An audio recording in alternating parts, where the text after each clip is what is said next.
அன்னை தமிழுக்கும் என் புதிரத்தின் ஒவ்வொரு துளியிலும் அன்பால் நிறைந்திருக்கின்ற என் அன்பான அண்ணன் வெற்றி தலைவர் தளபதி விஜய் அவர்களுக்கும் மற்றும் நம்மை எல்லாம் வழிநடத்தி சென்று கொண்டிருக்கின்ற கழக பொதுச் செயலாளர் புசியன் ஆனந்தண்ணா அவர்களுக்கும் மற்றும் திருப்பூர் மாநகர் மாவட்டத்தின் அடையாளமாக விளங்கிக் கொண்டிருக்கின்ற எங்களது மாநகர் மாவட்ட செயலாளர் பாசமிகு அண்ணன் எஸ் பாலமுருகன் அண்ணன் அவர்களுக்கும் மேற்கு மாவட்ட செயலாளர் அருமை அண்ணன் கே சங்கர் அவர்களுக்கும் கிழக்கு மாவட்ட செயலாளர் அண்ணன் யுவராஜ் அவர்களுக்கும் மற்றும் நம் இளம் ரத்தத்துக்கு வழிகாட்டியாக நமக்கு ஒரு எடுத்துக்காட்டாக விளங்கிக் கொண்டிருக்கின்ற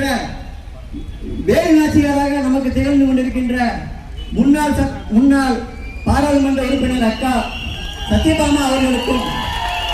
மற்றும் தளபதியின் நெஞ்சில் குடியிருக்கும் நண்பா நன்றி கழக தோழர்கள் தோழிகள் மகளிர் அமைப்பு மாவட்ட நிர்வாகிகள் அனைவருக்கும் முதலில் நெஞ்சால் வணக்கத்தினை தெரிவித்துக் கொள்கின்றேன்.